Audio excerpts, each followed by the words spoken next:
We may not even be here for the whole class time. Okay, don't get too excited.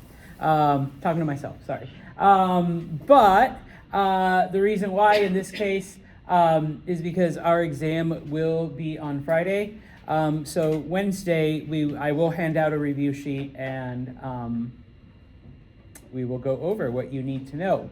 But before that, okay, tomorrow, if you feel like you need some bonus points, remember there will be some Arabic drummers performing, and 2:30 ACC 116. I don't need a music theory critique of their sound and the meter and it's in sharp.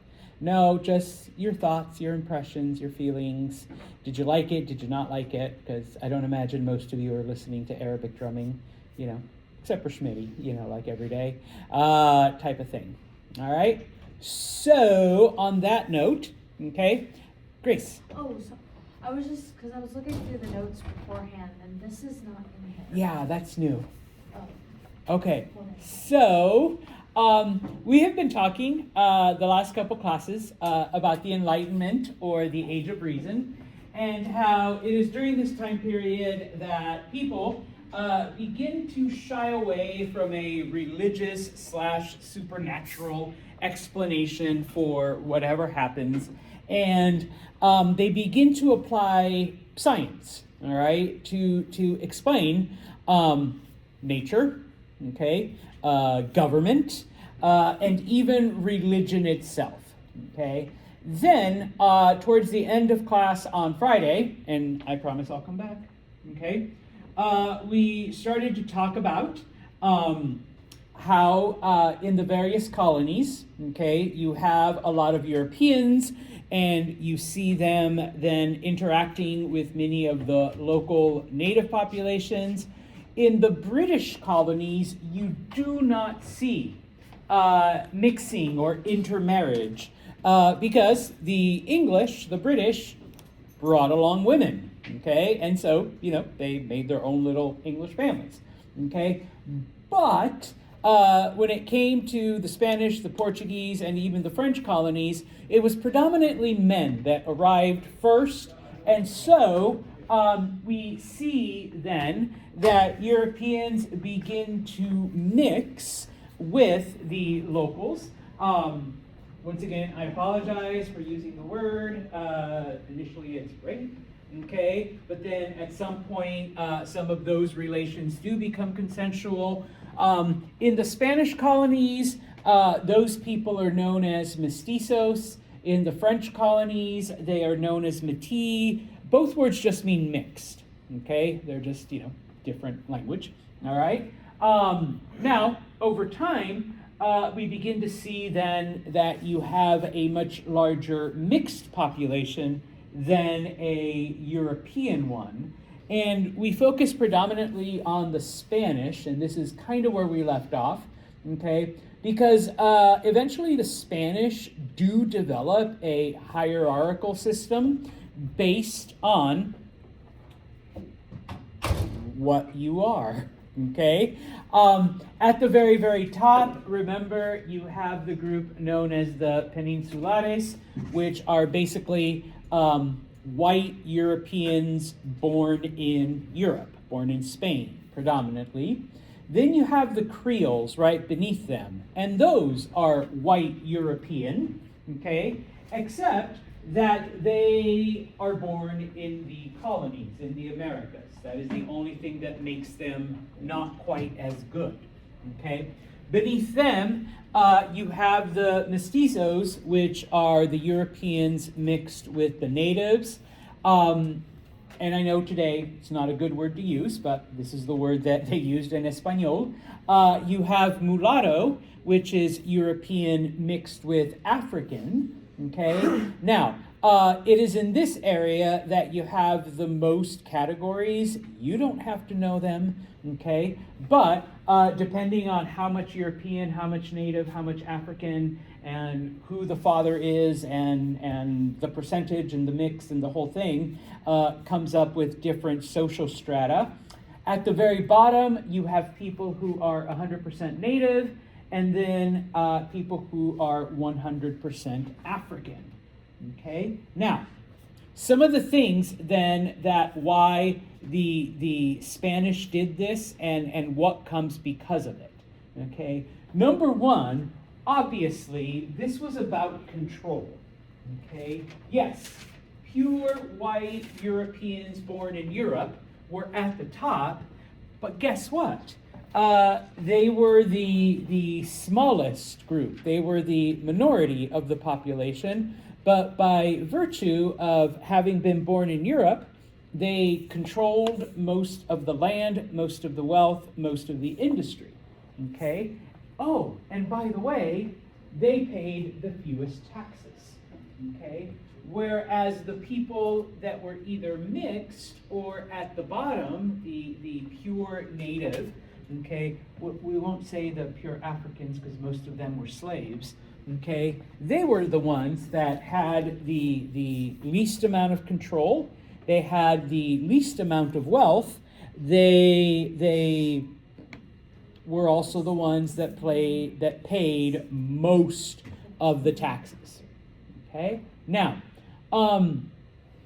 yes, it was based on bloodline. It was based on, you have a European father and a European mother, or you have a European mother and a Native American father, whatever, okay? It's based on that. But unlike the Indian Varnas, and I guess if you can try to find some good in it, okay, is the fact that you could marry, quote unquote, marry up, all right, and be in a higher social status. So, if you were a half native woman, you could marry a full-blooded European man, and suddenly your status was higher, okay? Or even if you were of mixed blood, but you were very wealthy, you were very successful at whatever profession you were, then yes, either you or your children could marry up. Okay? Now, of course, over time, okay, okay, because at first it's pretty simple, okay? European, boom, that's easy. You're white, you're European. All right? Oh wait, you were born in the Americas. I guess you were Creole, okay?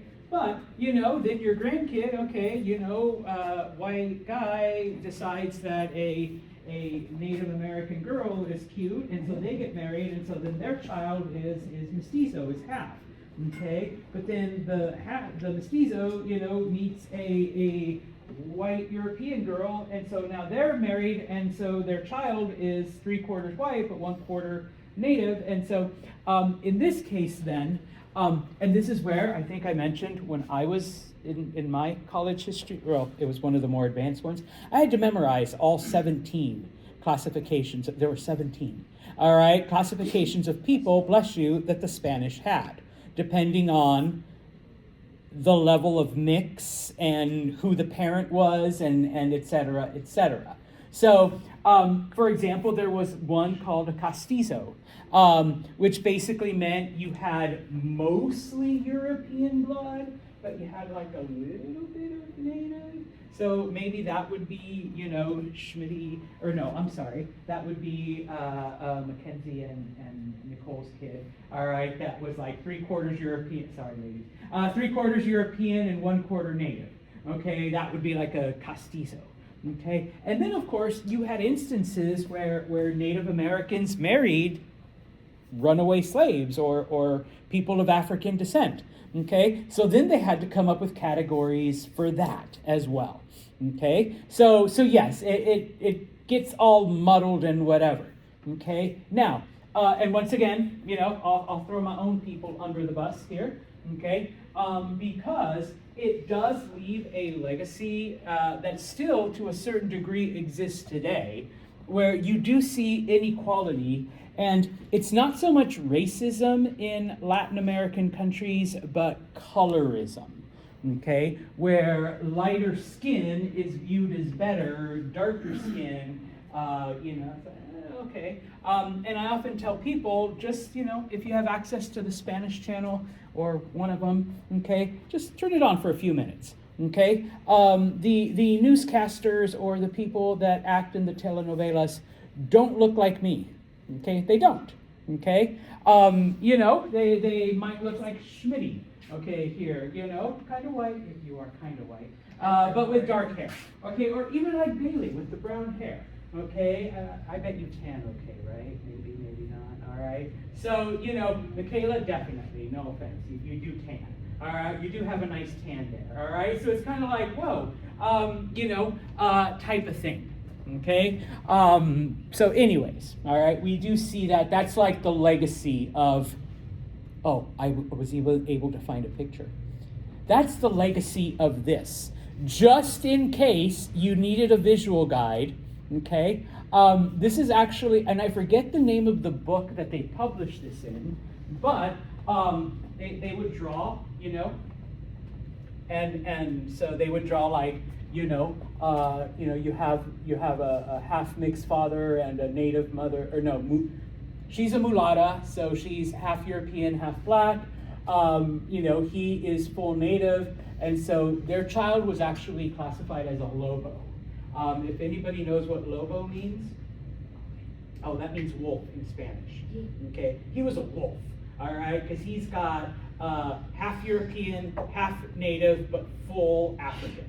Okay, and so yeah, that's just a wolf, all right, type of thing.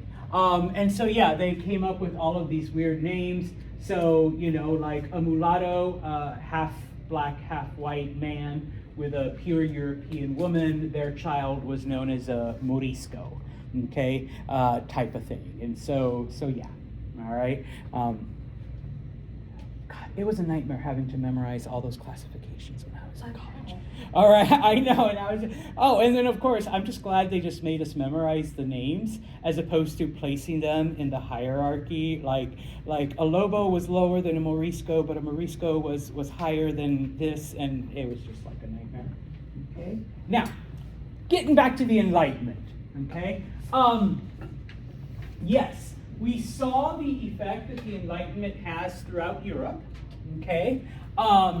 We'll briefly mention, and I mean, we've already kind of talked about the Enlightenment and the effects it has on the British colonies, but in the next chapter, we'll really look at that.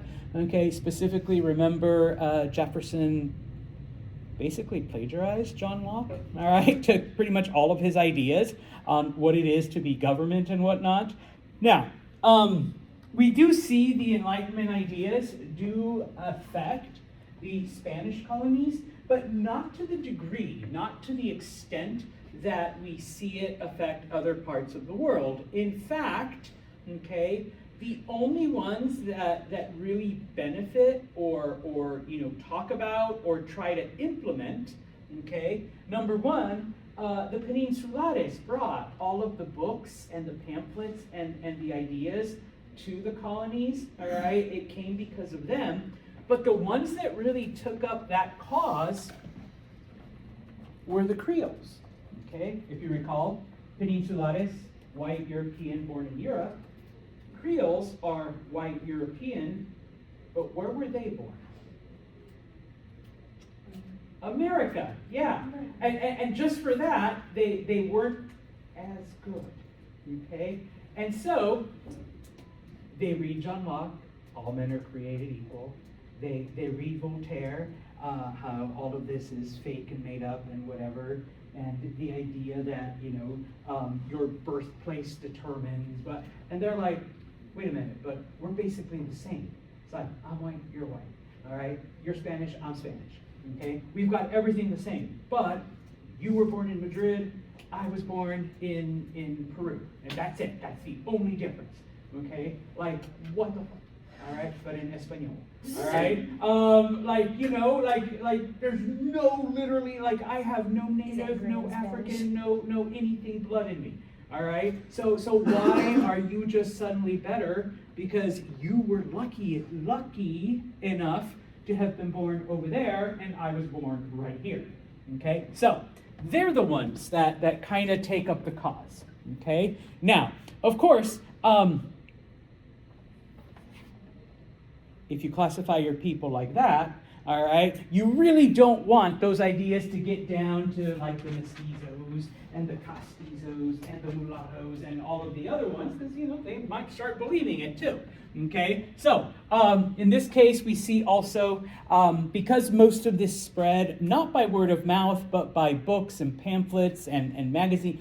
They tried to limit the number of printing presses, and so we do see even into later generations how many South American countries have fewer like books and written things than we see in what eventually becomes the United States, because Spain, basically tried to control and censor a lot of that stuff.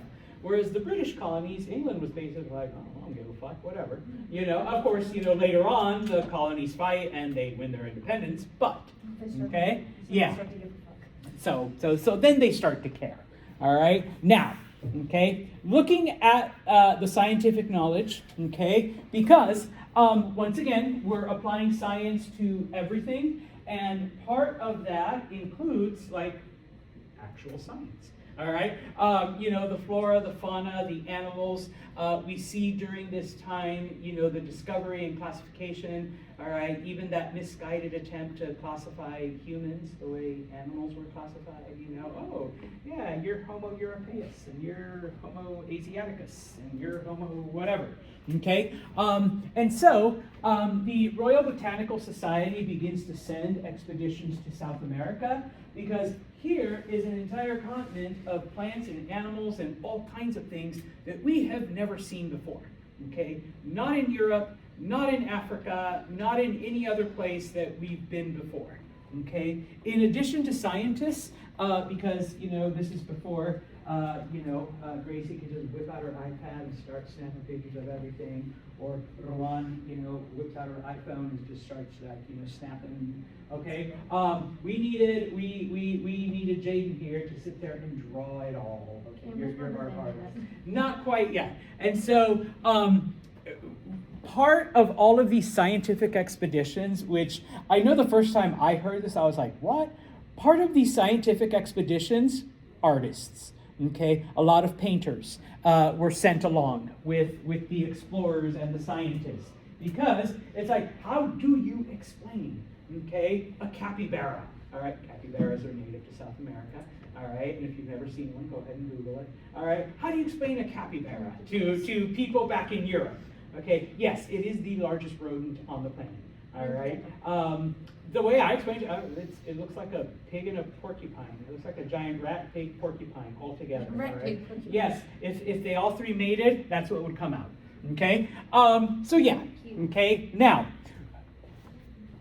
some good does come from this. Number one, obviously, an increase of knowledge and an increase in the number of species of flora, fauna, in botany, and we see the transplantation of plants and things from one continent to the other, okay? But just as one example, okay, there is something in the jungles of South America known as the cinchona plant, okay? And for hundreds of years, okay, natives had used this to fight a disease called malaria, okay? Now, thank you, I was gonna ask, how do we get malaria? Mosquito bites, okay? An infected mosquito bites you, you get malaria, okay? You get really, really sick, you vomit a lot, high fever. I've never had it, but I've known people who have, and they're like, if you're lucky, you die, you just want to die, okay? But when you do recover, I actually met a guy that had it twice, okay? I know, like, it was bad, okay?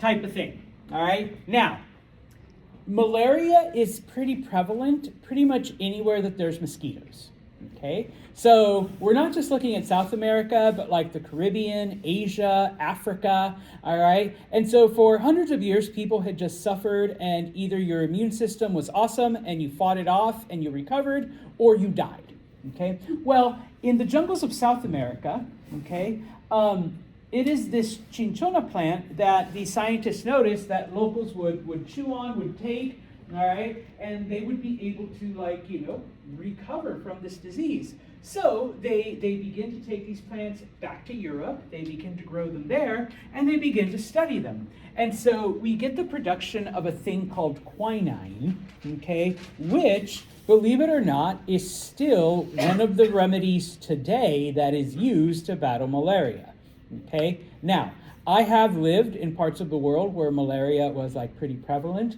I have never taken quinine because one of the side effects of quinine is quite literally insanity. It does break down certain brain cells, and you do go crazy. Like it's in a small percentage of people though. Okay, I took something called doxycycline, which is an antibiotic, but it also helps fight malaria. But you take it in an amount so ridiculous, like it's way more. If any of you have ever taken doxy for like some kind of bacteriological infection, the dosage is like 5 times that amount. So I was like really, I didn't know what was worse, getting sick from the doxy or getting sick from a mosquito bite, all right, type of thing. So, sometimes the cure is bad, anyways, okay? But they still use this. Okay, type of thing. They discovered this plant that, and that wasn't the only one. I don't have it up there, but probably the one that most people talk about is the coca plant, all right, coca leaves. Guess what you get from that? Chocolate. Yeah, no, not chocolate, that's cacao. Oh, Cocaine, yeah. Oh, yeah, it grows in the mountains of Bolivia and Peru, the coca plant. And I remember meeting people who would be like, hey, you want some? And I'm like, what's that? And they're like, oh, it's la planta, it's the plant. I'm like, okay. You chew the leaf a little, and they're like, oh my God, it's like espresso. It's like, I've got energy, hunger's gone, like, oh my God, I can go for a couple more hours. Later on, I find out it's like, that's what they get cocaine. I'm like, no, it's just a little leaf. They're like, yeah, it's the coca leaf. You get cocaine by crushing and extracting the stuff and then mixing it chemically with whatever, and then, goes. Obviously, the drug is like 1,000 times more powerful than just chewing on the leaf, okay? But it's, it felt like if you've ever had like a double espresso, like that's what it felt like. All right, like type of thing, just chewing just this little bit of leaf. And I was just like, oh my God, I've never taken Coke, but I've chewed the leaf. Did you like it? No, it was gross. But I mean, he's just saying that. no, but I mean, like I was tired and suddenly I wasn't. I'm like, okay, it did its shot. I mean, you drink black coffee. Not everyone enjoys it, but guess what? It gets the job done. All right, like type of thing. Although I do like black coffee, so. Anyways, all right. Now, when it came to the British colonies, okay, now one of the reasons why that we don't see this type of thing in the English colonies is because many of the Englishmen who came over, at least in the later voyages, not like the original, like the Pilgrims and stuff, but they came to try to reproduce England here, okay? They saw the giant estates of the English gentlemen. I want that, but obviously I can't do that in England, but I can do it in the middle of this place that people now call New York because it's empty. I just got to get rid of all the natives and I can build my own mansion here, okay, and have all kinds of land and animals and stuff, okay? And obviously, okay, if I'm coming to build whatever, okay, you got to bring yourself a wife, you got to bring yourself a family, okay, and so you do have a lot more women coming over, all right, number one. Number two, all right, we still have diseases, we still have, dirty water and typhoid and maybe not malaria up in this part, but, you still have it like in Virginia and in Maryland type of thing. In addition, yes, you are fighting the natives, okay, because they tend to not like when people come over and take their land. So, you're still fighting against natives. And so British women, all right, English women actually had a lot more power and control over things than women in other colonies, okay? Yes, number one, the men were gone. Number two, the men died, okay? And so many times, yeah, all right, you had widows who, had a lot of land, had a lot of money, but it's still a man's world, so they needed a man to be able to handle it, okay? And so if you were a young European man coming over with nothing, just find yourself a nice rich widow. Thanks, Shaggy. All right, who, okay, you know what, maybe not my type, but that mansion sure is my type, and so is the land and the horses and the pigs and the cows, and wow, Shika's even got a couple slaves too. It's like, hey, damn, yeah, I can do this. Just as an FYI, George Washington, okay, Martha, he was Martha's second husband. All right, she was Martha Custis. Her husband died, and she inherited like all the shit. Because George Washington, literally, he was a surveyor. He was a map maker. Okay, but once he married Martha, he was a gentleman. He was a landowner.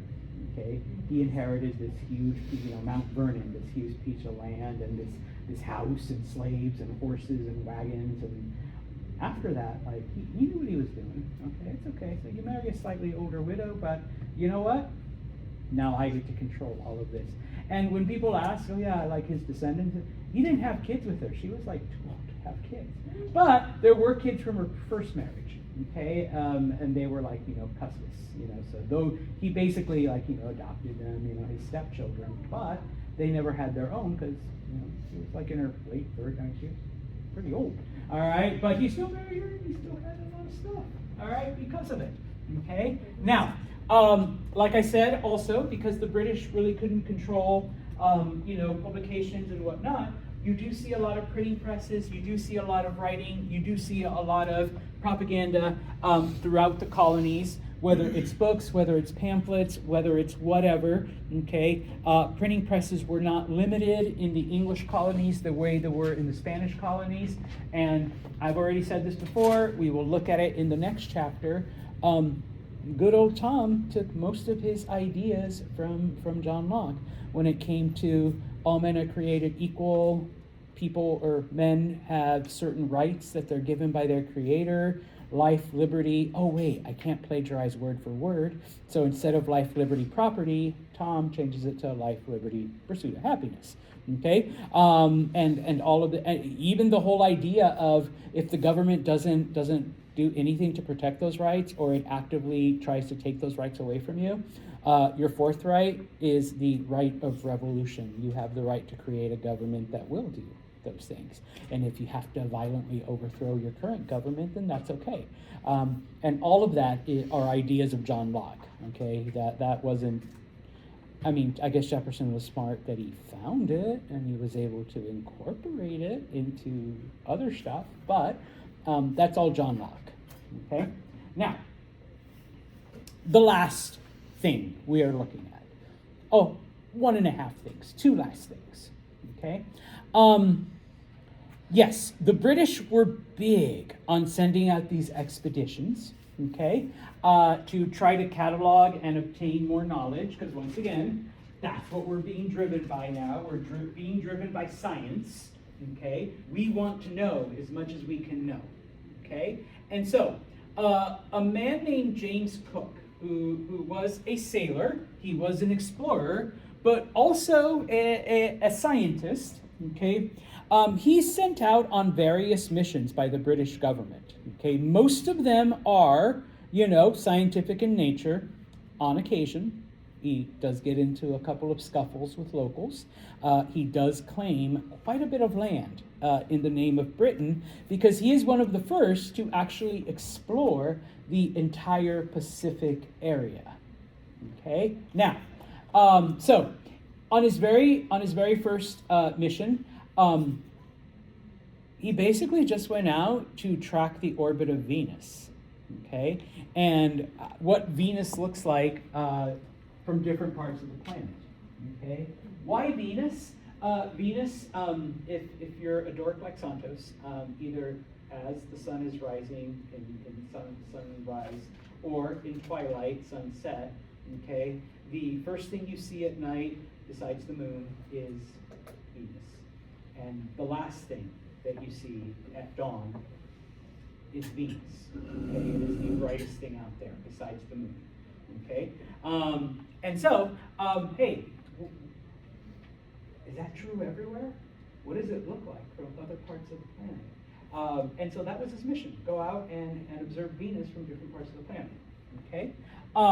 Later on, okay, in his travels, they do hear about a mysterious southern continent, and Britain is like, we want that, we gotta have it, okay? They thought it was this great whatever land. Turns out it was Antarctica. Oh dear. Yeah. He never actually makes it to Antarctica. All right. He actually got within 75 nautical miles of the Antarctic Circle. Like, people are like, if he had gone like one more day, he would eventually hit it. But he does discover something else. Australia. All right. And so actually that gets named because Australia comes from the Latin Australis, I want to say, which means southernmost. So he thinks that that's like, oh, hey, no, you were off by a couple thousand miles, right, type of thing. Okay? And so, but as I mentioned already, not only is he exploring, not only is his mission scientific based, but because we don't have iPads or cameras or anything else, okay, in addition to the explorers, in addition to the scientists that went with him on his expeditions, you also had artists, people to go out there and draw, all right, all of the things that they saw, okay? It is because of James Cook that the British were able to catalog over 3,000 paintings, drawings, sketches, you name it, of people, plants, geography, maps, whatever, because they were all able to come up with those drawings and hey, look, we saw this weird looking animal that looks like a giant mouse with ugly legs and babies inside its belly. All right, kangaroos. Okay, it does kind of look like a mouse. All right, type of thing. All right. Now, he is the first European to land in Hawaii. Okay, which is kind of cool and interesting. But on his second expedition, and this is what I celebrate on February 14th, he was killed by native Hawaiians. Okay? You guys can go out with your booze and your days and all of that and celebrate Valentine's Day. I choose to celebrate the death of Captain James Cook by native Hawaiians. Okay? Yeah, they're like, get out of here, colonizer, and they killed him on Valentine's Day. All right? So, okay, now, just because I'm a dork, all right, he kept an extensive journal, which you can find, pictures of on Google. You want the original, it's in the British Museum in London, all right, but you can look at his journals. Like I said, he kept extensive writings and diaries, okay? In addition, part of his drawings were very basic maps of the areas that he explored. This is the island of Georgia, and you're like, huh? Yeah, it's in the South Atlantic. It was part of the mission to try to find Antarctica. The island of Georgia is maybe about 100 miles north of the Antarctic Circle. It's cold, it's rocky, there's really nothing there, okay? But he made it there, and he drew it, okay? Some of the other artists, of course, in New Zealand, they discover Maori warriors. And of course, being a white European, you see these brown guys with all kinds of like facial tattoos and tattoos all over the body. And they're like, what the fuck? Okay, yeah, dude, don't move. All right, and there we go. It's like, yeah, nobody's going to believe this back home. Nobody, okay? I know I'd be like, oh, it's there. Like, it's real. Okay? I know sometimes I do that with people with tattoos. Is that real? Like, oh, yeah, it's really, wow.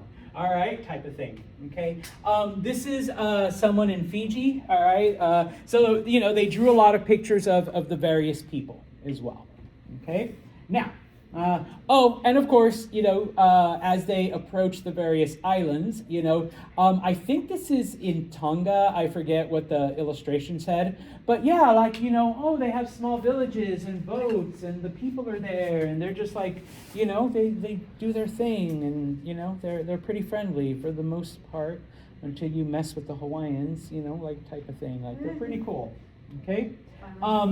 This map, this one's actually in your textbook, and it shows the various missions that James Cook took, all right? Remember, it's only the first one where he's trying to track the orbit of Venus. The rest of them, He's trying to find this because he thought it was like this awesome super land that, we got to claim it for Britain, not knowing that it's like a frozen wasteland. But along the way, of course, they discover Australia and they think, hey, found it. Okay, because Australia's pretty big. Australia's pretty diverse and stuff. Okay, but yes, he's one of the first to discover Easter Island, and it's funny because I've read this part of his diary where, does anyone know what Easter Island is famous for? The heads. Yes, the heads, those giant heads, and it's like the people can't tell us how they got there, but they're these ginormous heads, and they're just staring out into the ocean, and yeah. Okay, and the early sketches, they don't do it justice, but it's kind of like he was like one of the first Europeans to see all of that. Okay, now when it comes to Australia, and this is where we finish. Okay, after 1770, after the voyages of James Cook, people begin to explore what we call Oceania. All right, I know a lot of people use the name Australia to describe both the island, the country, and the continent. The continent is actually Oceania, and it includes Australia, New Zealand, and the various islands that are there. Okay, and so, Australia was this is why they thought they had discovered that mysterious southern continent, because if you're religious, somebody says that Australia is basically where God put all the leftover animals and plants. I don't know where to put this, so just throw it into Australia. Okay, because you do have all kinds of weird animals. You have plants, and pretty much everything tries to kill you or eat you or something. Okay, and so very harsh conditions. And of course, they do discover people, but it's not overpopulated, because other than the eastern coast and parts of the western coast, most of Australia is desert and pretty harsh and pretty unlivable. All right. Pretty full of spiders. Yeah, and spiders that are that big and can eat you. So, okay, you don't really get a lot of stuff. Plus, once again, remember, it is separated by an ocean, so not the easiest to get to. Okay, and so of course, Britain says that's ours. Okay, and so they send explorers. Okay. And they find some native populations. They try to enslave the natives to get them to do some of the work. And of course, the Aborigines, they just say, well, no way.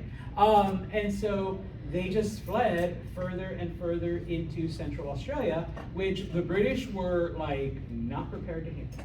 Okay, even today, a lot of people are not prepared to handle what's in the interior of Australia. Okay. One of Cook's missions after the discovery of Australia is because, holy shit, this is desolate. And so they're trying to bring plants and animals from other places to plant them in Australia to hope that something grows. And a lot of them don't. Some of them do. Okay? But we do end up with a lot of changes in the ecology, because when you introduce plants or animals that are foreign to an area, it upsets the balance. Okay, and so I'm a cat person, right? Just as an FYI, and one of the things that a lot of these expeditions brought, not only to Australia but to New Zealand and the South Pacific and all of that, were cats. All right, because on these old ships, people kept cats. Okay, why would they have cats? Yeah, for the mice. All right, because there were mice on the boats, and the mice would eat their food, and food was very limited. All right, so you have a cat to take care of the rodent problem. Well, you land on an island, okay, and your cats go out there, okay, and in a lot of cases, they just kind of, all right, I guess the cat's gone. All right, they populate the island. And cats are basically apex predators, even though they're only 8 pounds and you call it baby, all right, and you sleep with it. Baby's like, it is my baby, all right, but they are apex predators. And so they start eating the birds, they start eating the rodents, they start eating like all the other stuff. And pretty soon, you get an ecological disaster because the cats have basically eliminated, most of certain animals, and so that upsets all kinds of things. Well, this begins to happen in Australia, okay? So, that experiment fails, right? So, well, not just cats, but like other plants and animals and whatnot, okay? And I'm sure they brought like other animals that pretty quickly got eaten by those Australian snakes, and no, spiders, sorry, but they're snakes too, okay? Now, what ends up happening in 1788 is the British go, you know what? This would be a great place to send prisoners because we don't have to kill them, we don't have to jail them. We can just say, you're going to Australia, and then just let them do whatever. Yeah, the spiders can eat them, the crocodiles can eat them, the desert can eat them. We don't even need to build jails. We can just let them, and boom, they're gonna die. Bless you. Okay, and so the original settlements were basically penal colonies. You had just groups of prisoners being brought there. They'll either die, which will take care of our problems, or they will fight to survive and maybe gain some useful skills that we can later exploit. Okay, yeah, I mean, come on, no offense if you're part British, but that's the way the British are thinking. Okay, well, eventually, those that do learn how to survive do a pretty decent job of it, so that by 1860, there's over 1 million descendants of these original prisoners. Okay, because England kept sending more and more prisoners to Australia. Eventually, people are like, hey, that place is pretty big, and it's not the original prisoners anymore, so maybe we can go and can't go to America. They've been independent for 100 years. Can't go to other parts, okay, because we're just exploiting them for their resources. But there's all kinds of white people in Australia, all right, and so people begin to move there, okay, as well. All right. I actually have a friend who's Australian. We still keep in touch, but we met in Vietnam. And I remember we were talking about this because one of my senior theses was on an Australian general who led several attacks during World War I. So we both started geeking out on history. And when I was asking about this, because she's from Melbourne, so she's like, that wasn't one of the original penal colonies, but you still find people that are very, very proud that their great-great-great-great-great-grandfather was one of the original 1,000 or one of the whatevers. And I'm like, what are you talking about? They're like, prisoners. Okay, it's actually a thing of pride to be descended from one of the original prisoners that were sent to Australia in the 1800s. And I'm like, are you serious?